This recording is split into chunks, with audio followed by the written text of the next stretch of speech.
जय हिंद दोस्तों।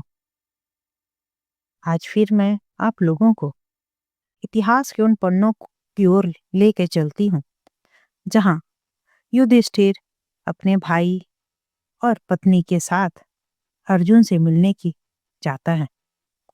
क्या युधिष्ठिर अर्जुन से मिल पाते हैं या अर्जुन से मिलना क्या इतना आसान होता है युधिष्ठिर के लिए? आइए चलते हैं यह जानने के लिए महागाथा की ओर। जब युधिष्ठिर अपनी पत्नी सहित हिमालय की ओर चढ़ने लगते हैं तो उन्हें ये समझ में आने पर कि चढ़ाई और भी कठिन होती जाएगी, भीम अपने राक्षस पत्नी हिडिंबा से उत्पन्न पुत्र घटोत्कच को बुलाने का निर्णय करता है। उसे अपने पुत्र के द्वारा कहे गए अंतिम शब्द याद आते हैं कि पिताजी, यदि आपको कभी भी मेरी सहायता चाहिए होगी तो बस मेरा स्मरण कर लेना, मैं हाजिर हो जाऊंगा। और हुआ भी ऐसा ही। भीम ने जैसे ही घटोत्कच का स्मरण किया, राक्षस युवक उसके सामने आ खड़ा हुआ।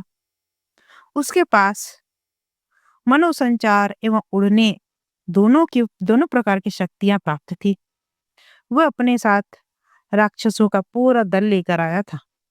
उन्होंने पांडवों और उनकी पत्नी को अपने कंधे पर बैठा लिया और पर्वत के सबसे ऊंचे शिखर तक पहुंचा दिया। पांडव यक्षों की नगरी अलकापुरी पहुंचे तो यक्षराज कुबेर ने उनकी आवभगत की। यक्षों और राक्षसों दोनों के ही साजे पूर्वज थे। कुल सत्य ऋषि के पुत्र वैश्रवा। यक्ष जहाँ उत्तर में हिमालय पर रहते थे, वहीं राक्षस अधिकतर दक्षिण में वनों में निवास करते थे। यक्ष खजाने के रक्षक थे और पहेलियां बुझाना उनका खास शौक था। कुबेर के पास ऐसा नेवला था जो मुंह खोलने पर हर प्रकार के जवाहरात बरसाता था। पांडवों ने बद्री के भी दर्शन किए। इस कंदरा में कभी नर और नारायण ने तप किया था। पांडवों के साथ गए लोमश एवं धौम्य ऋषि ने बताया कि नर एवं नारायण के धरती पर फिर एक बार अवतरण का समय आ गया है। ऐसी कानाफूसी हुई कि उन्होंने अर्जुन एवं कृष्ण के रूप में जन्म लिया। उसके कुछ ही देर बाद अर्जुन जगमगाते उड़न रथ पर अमरावती से उतर कर आया। द्रौपदी दौड़कर उसके गले लगी। ऋषियों ने उसे पुष्पमाला पहनाकर स्वागत किया। उसके भाइयों ने दिव्य अस्त्र दिखाने का आग्रह किया जो उसने देवताओं से एवं भगवान से प्राप्त किया था। उसने जैसे ही अस्त्र बाहर निकाले, पृथ्वी कांपने लगी, हवा ठहर गई, सूर्य फीका पड़ गया। चारों दिशाओं से सभी प्राणी चिल्ला उठे, सावधान सावधान, ये शक्तिशाली अस्त्र है, ये समूची सृष्टि को नष्ट कर सकती है, इनका ऐसे अपमान मत कीजिए। अर्जुन ने तत्काल दिव्य अस्त्रों को समेटा और उन्हें दिव्य वस्त्रों में लपेट कर रख दिया ताकि कोई अन्य मनुष्य उसे देख ना पाए। इस प्रकार हमारे लेखक बताते हैं कि हिमालय क्षेत्र में चप्पे चप्पे पर पांडव से संबंधित लोक कथाएं बिखरी पड़ी है। उन्हें एक बार दुधारू पशुओं का झुंड चरते हुए दिखा। उन्हें उनके बीच सबसे भयंकर सांड के रूप में भगवान शिव दिखे। भीम ने उस सांड को पकड़ने का प्रयास किया तो वो गायब हो गया, मगर उसका कुबड़ धरती पर दिखाई देने लगा और उस कुबड़ की ही आज आज भी केदारनाथ के रूप में पूजा होती है। केदारनाथ भगवान शिव के 12 ज्योतिर्लिंगों में भी शामिल है। इसी प्रकार अर्जुन के एक बार ऐसे क्षत्रिय ने हरा दिया जिसे वो जिसे वो तो नहीं जानता था, लेकिन वह उसका ही पुत्र नागार्जुन था। यह पुत्र अर्जुन के स्थानीय नागवंशी राजकुमारी के द्वारा जन्म हुआ था। ये कथा बब्रुवाहन की कथा से भी मिलती जुलती है, जो बाद में संस्कृत के संस्करण में मिली थी। पांडवों की ही अन्य कथा में अर्जुन द्वारा गैंडे के शिकार का उल्लेख भी है, जिसे वो अपने मृत पिता को समर्पित करना चाहता था। जब घटोत्कच के वापस जाने की समय आया तो वह अपनी विदाई से पहले ही घटोत्कच ने अपने पिता को परिवार को द्वारका तथा हस्तिनापुरी में यादवों तथा कौरवों की गतिविधियों का विवरण सुनाने का निर्णय किया। घटोत्कच बताने लगा कि द्रौपदी के बच्चे सुरुचिपुर एवं जवान हो गए हैं और सुभद्रा का पुत्र अभिमन्यु तो प्रसिद्ध योद्धा बन गया है। वे सभी कृष्ण की संतानों के साथ आनंद पूर्वक रह रहे हैं। ब- बलराम राम बलराम की पुत्री वत्सला को अभिमन्यु से प्रेम हो गया था, किंतु उसका दुर्भाग्य था कि वो बलराम बलराम ने उनका विवाह दुर्योधन के पुत्र लक्ष्मण से तय कर दिया था। विवाह तिथि निकट आने पर वत्सला ने परेशान होकर कृष्ण से विचार विमर्श किया और कृष्ण ने मुझे बुलवा भेजा। उन्होंने मुझे आदेश दिया कि वत्सला को अपने कंधे पर बैठाकर मैं उसे उड़ाकर द्वारका के बाहर पहाड़ों पर ले जाऊं। वहां पर अभिमन्यु उससे गंधर्व की रस्मों के अनुसार वृक्षों को साक्षी मानकर विवाह कर लेगा। उन्होंने मुझसे वत्सला का रूप धारण करके दुल्हन बन जाने का स्वांग करने को कहा। विवाह के दौरान मैंने लक्ष्मण का हाथ इतनी जोर से दबाया कि वह अचेत हो गया। अब मेरा भेद खुलने पर द्वारका में हड़कंप मच गया। कौरवों ने यादवों पर अपने से धोखाधड़ी का आरोप लगाया। भीम ने मुस्कुराकर कहा, दुर्योधन तो आपे से बाहर हो गया होगा। वो बलराम की बहन सुभद्रा से विवाह करना चाहता था, मगर उसने उसे छोड़कर अर्जुन से विवाह कर लिया। वो बलराम की पुत्री वत्सला से अपने पुत्र का विवाह करना चाहता था, लेकिन उसने भी अर्जुन के पुत्र से विवाह कर लिया। फिर घटोत्कच आगे बताने लगा कि दुर्योधन अपमान का ये घूंट पीकर चुप नहीं बैठा। उसने अपनी पुत्री लक्ष्मणी का कृष्ण के पुत्र साम से प्रस्तावित विवाह रद्द करने की घोषणा कर दी। अब साम ने भी इस घोषणा से विचलित होने के बजाय चुपके से हस्तिनापुर में प्रवेश करके लक्ष्मणी को भगा लाने का प्रयास किया। अब वो लक्ष्मणी से विवाह करने पर उद्धत था, लेकिन वो अपने मंसूबे पर पूरा पाने से पहले ही पकड़ा गया। उसे पकड़कर बंदी गृह में ठूस दिया गया। बलराम को जब यह पता चला तो अकेले ही हस्तिनापुर पहुंच गए और शाम को उसकी प्रेमिका के साथ सकुशल अपने घर ला जाने देने का आग्रह किया, किंतु दुर्योधन ने इससे साफ इनकार कर दिया और यादवों को यह कहकर अपमान किया कि वे हमेशा अपना वचन तोड़ देते हैं। उसने यादवों के पूर्वज यदु का भी माखौल उड़ाया कि वो अपने पिता के लिए कष्ट उठाने से मुकर गया था, इसीलिए उस वंशज के कभी भी राजा बन नहीं पाए। और दुर्योधन की यह बकवास सुनकर बलराम क्रोध से आग बबूला हो गए और उन्होंने विराट रूप धारण कर लिया। उनका सिर आकाश को छूने लगा और उन्होंने अपना हल उठाया और उसकी नोक से हस्तिनापुर की नींव में गाड़ कर समूची नगरी को खींचा और समुद्र की ओर चल दिए। अब जाकर दुर्योधन की समझ में आया कि बलराम सामान्य मानव नहीं थे। बलराम वैसे भी उनके गदा युद्ध के गुरु तथा पुराने मित्र थे। पांडवों का पक्ष लेने वाले कृष्ण के विपरीत बलराम ने उसको हमेशा अतिरिक्त स्नेह दिया। उन्हीं बलराम को अब दुर्योधन ने अपना अहंकार से क्रोधित करके उनका नया विकराल रूप देखा तो उसकी सिट्टी पिट्टी गुम हो गई। भयभीत होकर वह बलराम के चरणों में लौटकर क्षमा याचना करने लगा। बलराम अपने स्वभाव के अनुसार जितने जल्दी क्रोधित हुए उतनी ही तेजी से वे शांत भी हो गए। उन्होंने कौरवों को क्षमा भी कर दिया और कृष्ण के पुत्र तथा उनकी नई पत्नी को लेकर द्वारका चले गए। पांडवों ने बलराम के विराट रूप की कल्पना की, साथ ही सोचने लगे कि वे आखिर किस के अवतार हैं, और ऋषियों ने उन्हें बताया कि वे शेष के अवतार हैं, सनातन, वो जो ईश्वर निद्राग्रस्त होने तथा संसार के नष्ट होने पर भी अपने अस्तित्व में रहेंगे। वे आदि हैं, जो सृष्टि के अस्तित्व में आने से पहले और नष्ट होने के बाद भी अनंत रहेंगे। वे विराट सर्प हैं, जिनकी कुंडली पर भगवान विष्णु के रूप में विराजमान है। इन सब कहानियों से पांडवों के सनातन संदेह की पुष्टि हुई। बलराम और उनके छोटे भाई कृष्ण जैसे दिखते हैं वे उतने सीधे साधे नहीं हैं। अब हवा के साथ एक दिन स्वर्ण कमल उड़कर आया। उसकी हजारों पंखुड़ियां तथा नैसर्गिक खुशबू थी। द्रौपदी ने पूछा, क्या मुझे ऐसे और फूल मिल पाएंगे? वो अपनी खुशी छुपा ही नहीं पा रही थी। भीम ने बड़े लंबे समय के बाद अपनी पत्नी को इतना प्रसन्न देखा था, इसलिए उसकी खुशी के लिए भीम ने कहा, हाँ हाँ, क्यों नहीं। और जिस दिशा से फूल उड़कर आया था उसी ओर रवाना हो गया। वो सीधा चलता गया, कहीं नहीं मुड़ा। लंबे डग भरता, तेजी से अधीरता और दृढ़ निश्चय के साथ अपने रास्ते की हर वस्तु को वह धराशायी करता जा रहा था। पत्थर, पहाड़, वृक्ष, पक्षी, वन्य पशु तथा सब उसका रास्ता छोड़ते चले गए। वो तो धुन में मतवाला हुआ जा रहा था। कष्ट झेलती अपनी पत्नी के लिए फूल लेने, जिनसे वह इतनी प्रसन्न हो गई थी। चलते चलते भीम अंततः हरी भरी वाटिका में पहुंचा। वहां इतनी घनी वनस्पति थी कि सूर्य की रोशनी धरती पर नहीं पड़ती थी। उससे वहां पर बूढ़ा विशालकाय बंदर जमीन पर उसका रास्ता रोके पड़ा था। भीम अधीर होकर चिल्लाया, किनारे हटो। बंदर ने क्षीण स्वर में कहा, इस बुढ़ापे में मुझसे हिला डुला भी नहीं जाता। मेरी पूंछ को किनारे धकेल कर तुम आगे निकल जाओ।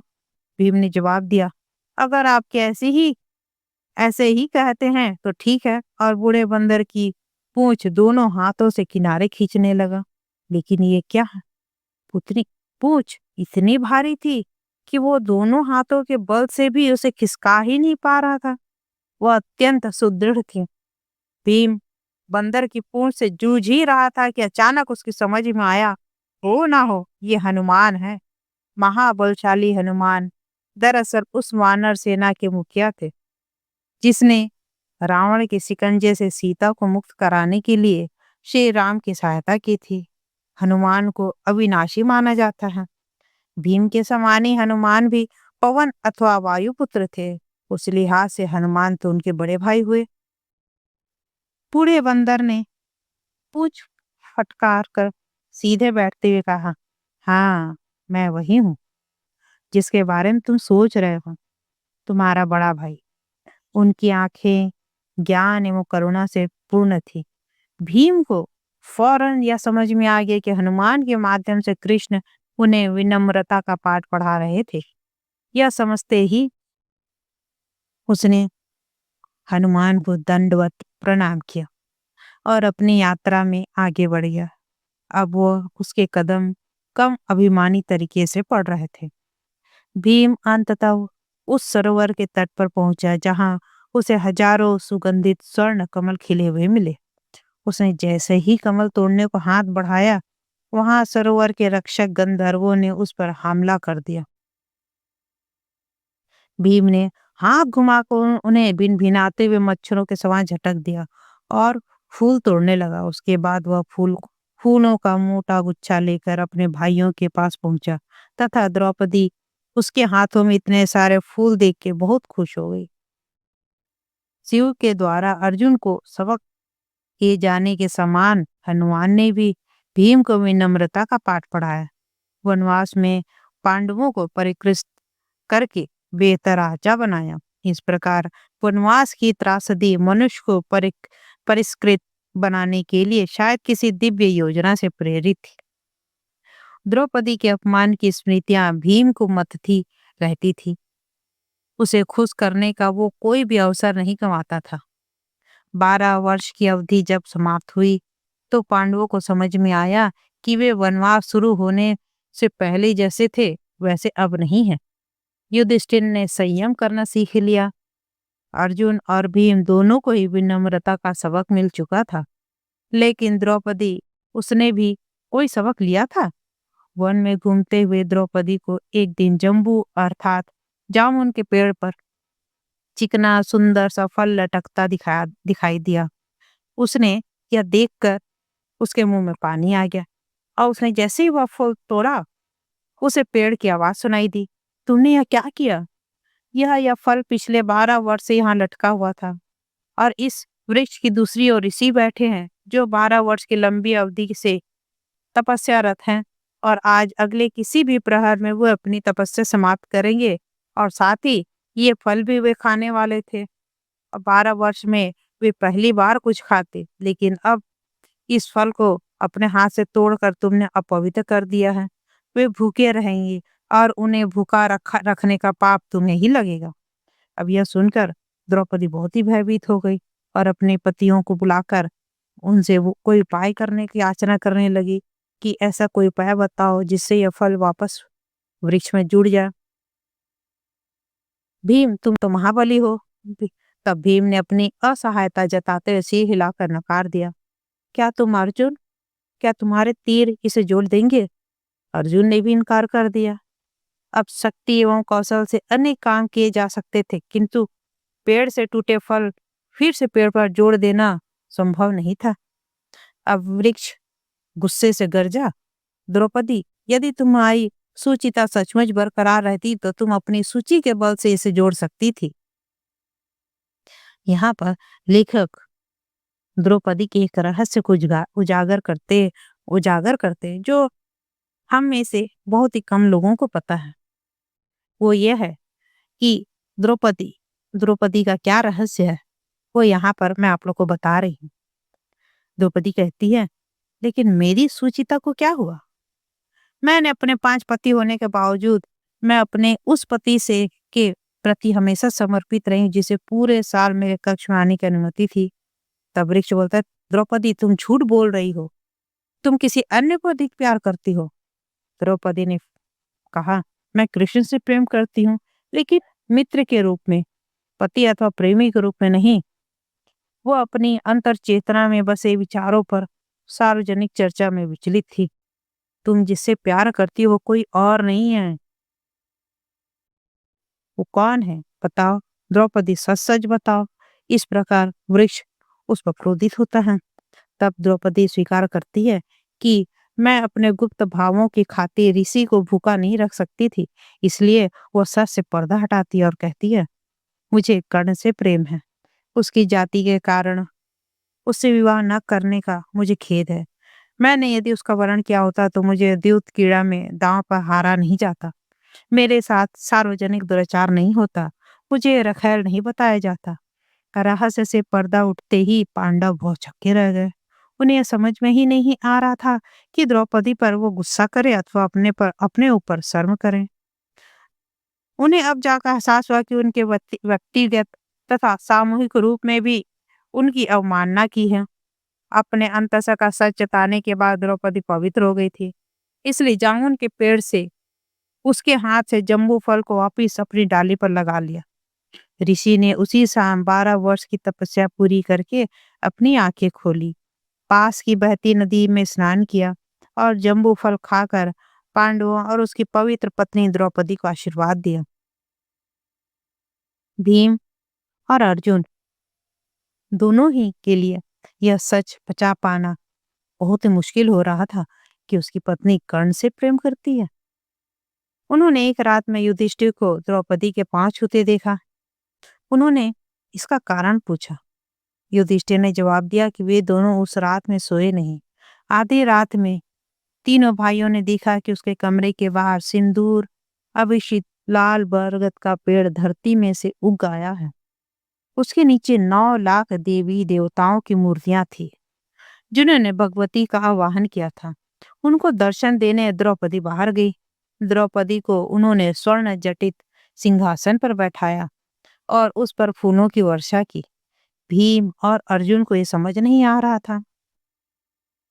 बाद में उन्हें यह समझ में आया कि उनकी पत्नी साधारण स्त्री नहीं थी, वे तो स्वयं भगवती स्वरूपा थी। वे उसकी रक्षा में तो विफल रहे ही, ऊपर से उसके चरित्र पर भी संदेह करने लगे। इस प्रकार समय बीत रहे थे। अपनी इस विकट स्थिति से थककर द्रौपदी ने एक दिन ऋषियों से पूछा, क्या मानव अपने प्रारब्ध से जुड़ा है? क्या कोई अपना भाग्य बदल सकता है? तब उनके साथ जो ऋषि लोग जो उनके साथ यात्रा कर रहे थे, वे सब ऋषि द्रौपदी को बताते हैं और उन्हें सावित्री की कथा सुनाते हैं। ऐसी स्त्री जिसने अपने प्रेम, धैर्य तथा बुद्धि के बूते मृत्यु को भी जीत लिया था। सावित्री राजा अश्वपति की इकलौती पुत्री थी और वह सत्यवान नामक लकड़हारे से प्रेम कर बैठी। वह यह जानने के बाद भी उसे विवाह करने पर उतारू थी कि सत्यवान ऐसे पिता का पुत्र था जिसका राजपाट छीन चुका था और जिसकी मृत्यु 1 वर्ष के भीतर ही निश्चित थी। अत्यंत दुखी होकर अश्वपति ने सावित्री को सत्यवान से विवाह की अनुमति दी। सावित्री अपने प्रेम की खातिर सभी प्रकार के ऐशो आराम को तिलांजलि देकर अपने गरीब पति के साथ वन में रहने लगी। सत्यवान की 1 साल बाद मृत्यु हो गई। सावित्री ने अपनी आंखों से यम को उसके प्राण हरते हुए देखा। अपने पति के पार्थिव शरीर की चिता पर अंत्येष्टि के बजाय सावित्री यम के पीछे पीछे चल दी। यम ने दक्षिण की ओर मृतकों की नगरी की ओर बढ़ते हुए देखा कि कोई स्त्री उनके पीछे पीछे चली आ रही है। यात्रा लंबी थी और यम ने सोचा कि सावित्री थक कर रास्ते में ही रुक जाएगी, लेकिन सावित्री ने थकन का कोई लक्षण प्रकट नहीं हुआ। वो तो बस लगातार चलते ही जा रही थी। यम ने उकता कर उससे कहा, मेरे पीछे मत आओ, मगर सावित्री तो अपने पति के साथ ही रहने को आतुर थी। फिर वो चाहे कहीं भी रहे। यम ने कहा, अपने भाग्य से समझौता करके अपने पति के पार्थिव शरीर की चिता पर अंत्येष्टि कर दो। लेकिन सावित्री को जंगल में अपने पति के पृथ्वी पर रखे शव से अधिक यम की मुट्ठी में बंधे अपने पति के प्राणों को मुक्त कराने की चिंता थी। परेशान होकर यमराज बोले, मैं तुम्हें 3 वरदान देता हूँ। तुम्हारे पति के जीवन के अलावा जो चाहो मांग लो और लौट जाओ। सावित्री ने सम्मान पूर्वक अपना सिर झुकाकर पहला वर मांगा कि उसके ससुर को उनका खोया हुआ राजपाट वापस मिल जाए। फिर दूसरे वरदान में उसने अपने पिता को पुत्र की प्राप्ति का आशीर्वाद लिया। अब तीसरा वर उसने ये मांगा कि वो संत सत्यवान के पुत्रों की मां बने। यम ने छुटकारा पाने के लिए सावित्री को तीनों वरदान दे दिए और वो मृतकों के लोक में चले गए। मर्तलोक को जीवलोक से अलग करने वाली नदी वैतरणी नदी के तट पर पहुंचकर यम ने देखा कि सावित्री वहां तक पीछे लगी हुई थी। तब क्रोध में यम कहते हैं कि मैंने तुमसे 3 वर लेकर मेरा पीछा छोड़ देने को कहा था, फिर तुम क्यों नहीं गई? तब सावित्री ने बहुत ही विनम्रता से सिर झुकाकर बोलती है कि पहला वरदान फलीभूत तो हो गया, मेरे ससुर को उनको खोया हुआ राजपाट मिल गया। दूसरा वरदान भी फलीभूत हुआ, मेरे पिता का पुत्र है। लेकिन तीसरा वर वो कैसे फलीभूत होगा? मैं अपने पति के पुत्रों की मां कैसे बनूंगी जब वो वन में पृथ्वी पर निष्प्राण है? और मैं आपसे यही पूछने आई थी। तब यम यह सोचकर मुस्कुराए कि सावित्री ने उन्हें बुद्धू बना दिया। अपने तीसरे वर को लागू करने के लिए सत्यवान को पुनर्जीवित जीवित करना पड़ेगा। सावित्री ने इस प्रकार अपनी सूझबूझ तथा धैर्य से न सिर्फ अपना भविष्य बदला, बल्कि अपने ससुर तथा पिता का भी भविष्य सुधार दिया। इस प्रकार ऋषियों ने द्रौपदी के मन का संशय को दूर किया। एक दिन की बात है, वन में शिकार करते हुए भीम ने एक दिन एक विशाल अजगर के चंगुल में फंस गया। और ये कोई सामान्य अजगर नहीं था, ये मनुष्य का समान बोलता था। मैं कभी पुरुरव का वंशज नहुस था। मैं इतना महान राजा था कि एक बार जब देवराज इंद्र स्वर्ग में किए गए पाप का प्रायश्चित कर रहे थे, तो उनकी अनुपस्थिति में मुझे अमरावती का अस्थायी राजा बनाया गया था। स्वर्ग में निवास के दौरान मुझे इंद्र के ऐरावत हाथी पर बैठने तथा उनके वज्र के प्रयोग का अवसर भी मिला था। और इस नवीन सत्ता का घमंड मुझ पर इस कदर हावी हो गया कि मुझे मन ही मन इंद्र की रानी सची को भी अपनी बनाने की इच्छा होने लगी। रानी को मेरी शिक्षा का स्वाभाविक रूप में कोई भी आपत्ति नहीं हुई थी, किंतु मुझे सबक सिखाने के लिए उन्होंने यह शर्त रखी कि मुझे अपने बिस्तर में तभी घुसने देगी जब मैं उसके महल में सप्तऋषियों के कंधों पर पालकी में बैठकर आऊंगा। और सप्तऋषि वेदों के 7 दिव्य संरक्षक थे और मैं कामांध होकर 7 पूज्य ऋषियों को कहार बनाकर अपनी पालकी ढोने को मजबूर कर दिया। और मैं इतना अधीर हो गया था कि मैंने अत्यंत धीमी चाल से पालकी ढो रहे अगस्त मुनि के सिर पर अपने पैर से ठोकर मार दी। और मेरे द्वारा अवमानना के इस बेशर्मी से प्रदर्शन का पर अगस्त ने क्रोधित होकर देवताओं के द्वारा दिए गए पद को मैं लायक नहीं हूँ, और उन्होंने मुझे ये शाप दे डाला कि मैं स्वर्ग से वापस पृथ्वी पर राजा के रूप में मनुष्य योनि में भी नहीं बल्कि अजगर बनकर गिर जाऊं, और जिसे हमेशा पेट के बल रेंगने और भोजन के लिए अपने तक चलकर आने की प्रतीक्षा करनी पड़ेगी।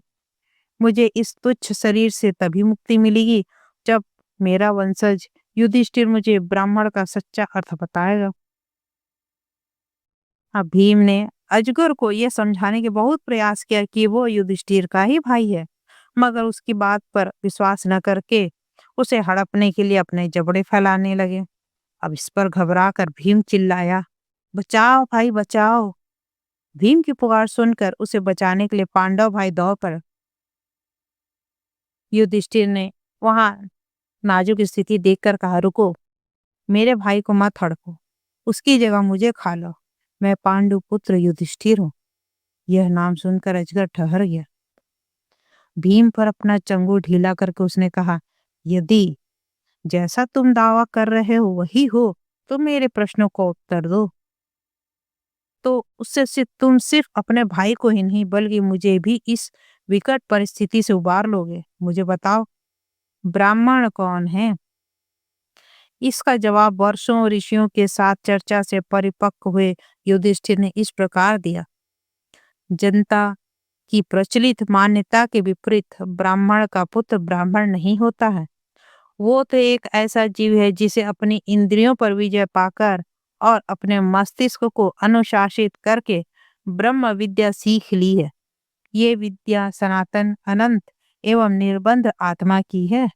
इसके बाद से वो संतुष्ट एवं सज्जन तथा उदार हो गया, क्योंकि वो सत्य के मार्ग पर आरूढ़ है। और यह उत्तर सुनकर अजगर आनंद से विभोर हो गया। उसने भीम को अपने चंगुल से मुक्त कर दिया और स्वयं भी अपनी वर्तमान योनि से बाहर आ गया। इससे दिव्य रूप धारण करके उसने भीम तथा युधिष्ठिर को आशीर्वाद दिया और स्वर्गारोहण कर गया।